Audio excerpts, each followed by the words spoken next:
Okay, we're going to jump right into section 4.2. We're skipping section 4.1 right now.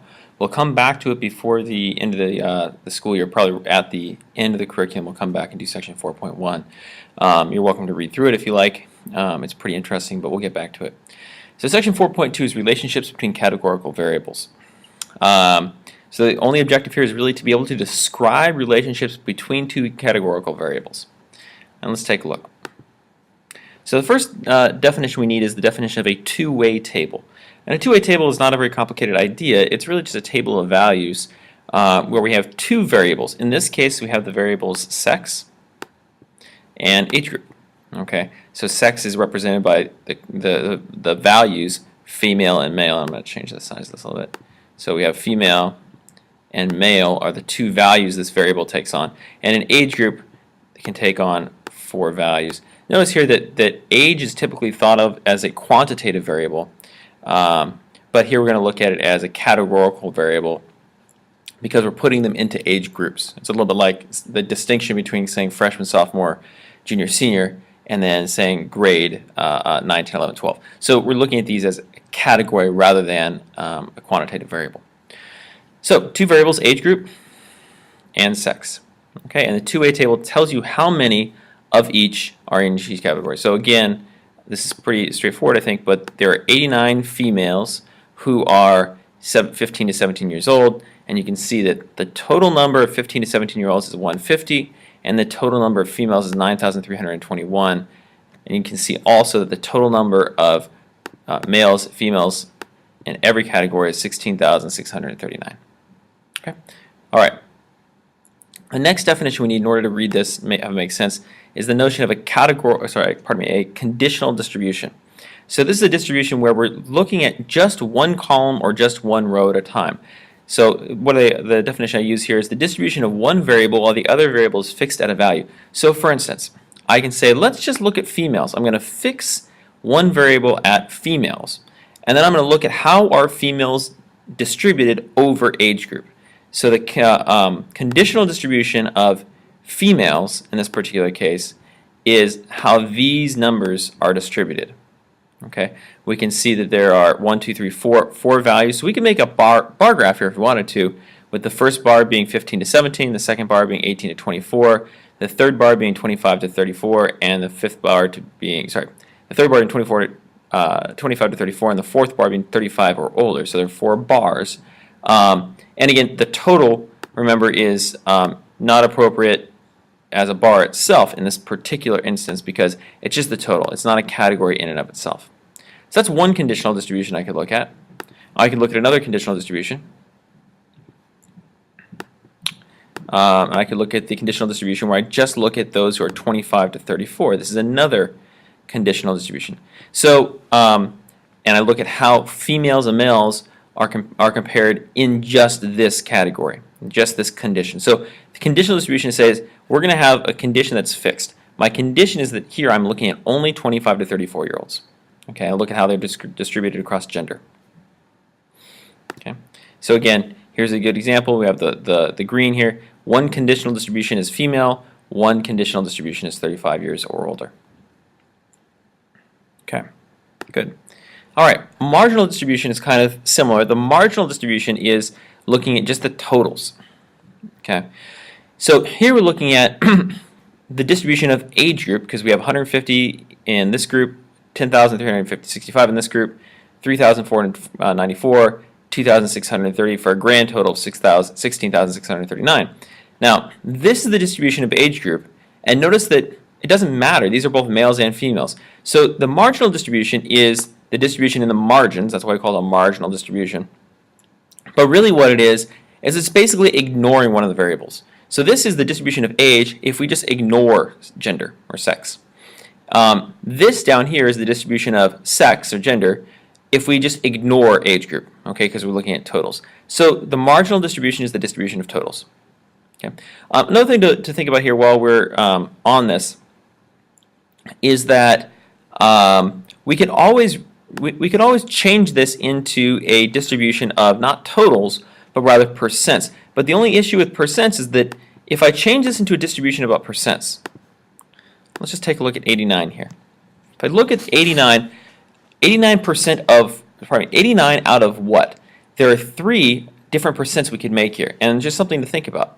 The percent of females out of all people aged 15 to 17 would be 89 divided by 150.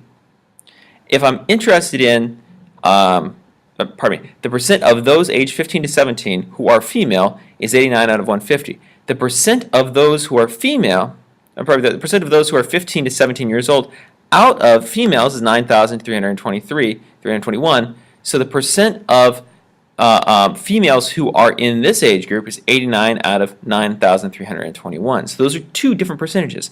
There's a third percentage.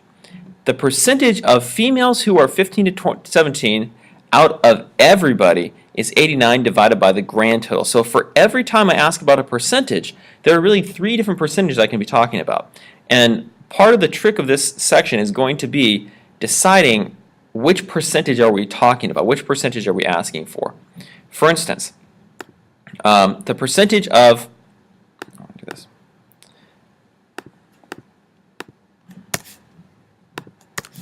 The percentage of, let's see here, males who are in the range of 25 to 34 years old. What's the percentage of males who are 25 to 34 years old? Okay, so the percentage of males indicates we're talking about 7,317 because that's the total number of males. Okay, the percentage of males who are 25 to 34, we're talking about this number here, the 1,589. So the percentage is going to be that quotient there. So sometimes it's really a little difficult to decide which percentage am I talking about. Am I talking about 1,589 out of 3,494? Or am I talking about it out of 7,317? Or am I talking about it out of 16,639?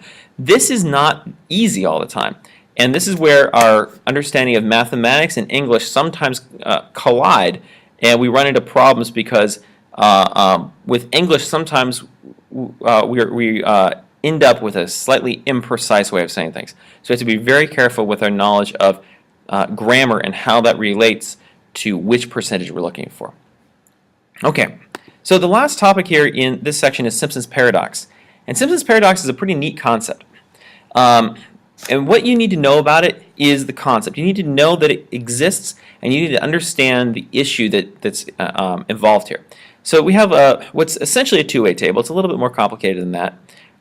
But we have really three variables here. We have men, women, applicants versus the percent admitted, and the department they're admitted to.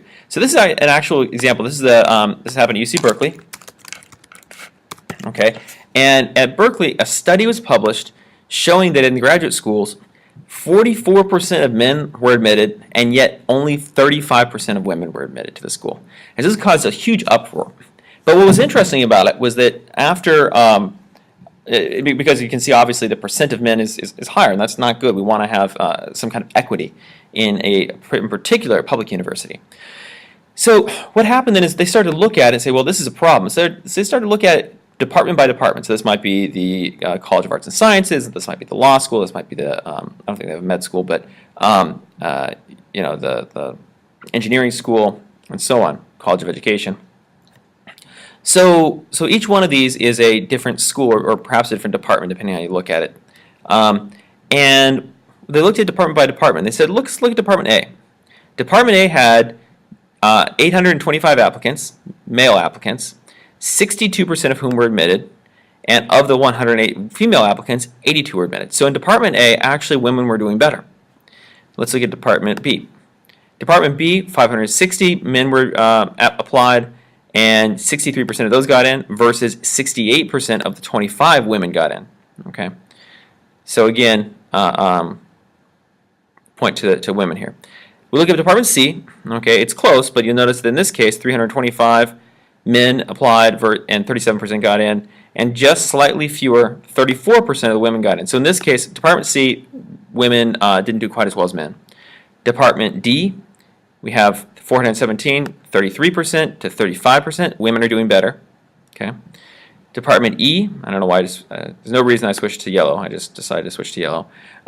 Department E, 28%, so men do better in Department E, 28% to 24%, Department E.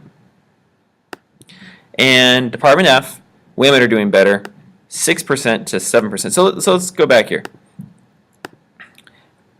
These departments, the women do better in. Okay, and notice in these, 82% to 62%, 68% to 65%. That's pretty big. There are only 2 departments where men are being admitted at a higher rate. Department C and Department E. And you notice that this is not a big discrepancy. 3% difference, 4% difference. Okay, so we see that, but then we notice again, okay, that overall men are being admitted at a higher rate. So the Simpson's paradox is the situation that occurs when we look at the grand total of things, okay, the grand total, and we look at the percent out of a grand total, and notice there's a big discrepancy between what we have there and what happens when I break down category by category by category. It's quite clear here, if we look department by department, women are actually being admitted at a much higher rate, department by department. But when I look at the aggregate, when I look at everything, we have a paradox. Okay, we see men are being admitted at a higher rate overall, even though women are being admitted at a higher rate department by department. Here's another classic example. I like this one a lot. It's a baseball example. Okay, and it's something that many of you probably know about a little bit if you know baseball. At least you know the names Derek Jeter, and David Justice. So we look at their batting averages over 3 years, 95, 96, and 97. Okay, and this is what's fascinating about this. Let's look at their batting average year to year to year. So first, let's start with Jeter. Jeter batted .250 in 95. He batted .317 in 96, and he batted .291 in 97. So in 95, that was 12 out of 18 at bats. 183 out of 582 at bats. I'm going to pause this while the. Okay, now let's start over. Notice Derek Jeter's hitting .250, .314, .291 for combined total. If we look at his at bats, 1,284 at bats, 385 hits. That's a combined total of 300. David Justice, however, every single year outperformed Derek Jeter. .253, .321, .329. However, when you look at the combined batting average of .298, his combined 3-year total was less than Derek Jeter's. Okay, so this is Simpson's paradox. When we look at things broken down category by category by category, we get something different than when we look at the aggregate combined. Okay, so the combined totals in a two-way table appear to contradict the totals for the individuals. It's a paradox. It's not false, okay? And I don't know that there's you can say that one is right, one is wrong. So the thing to remember here is that we get different totals. It's not as if one is right and one is wrong. Typically, drilling down and getting the individual years is probably more valuable, okay? But I wouldn't say one is right, one is wrong necessarily. That's always the question I get. It's just noticing that sometimes, depending on how you break down data, you get different results. All right, everybody, thanks.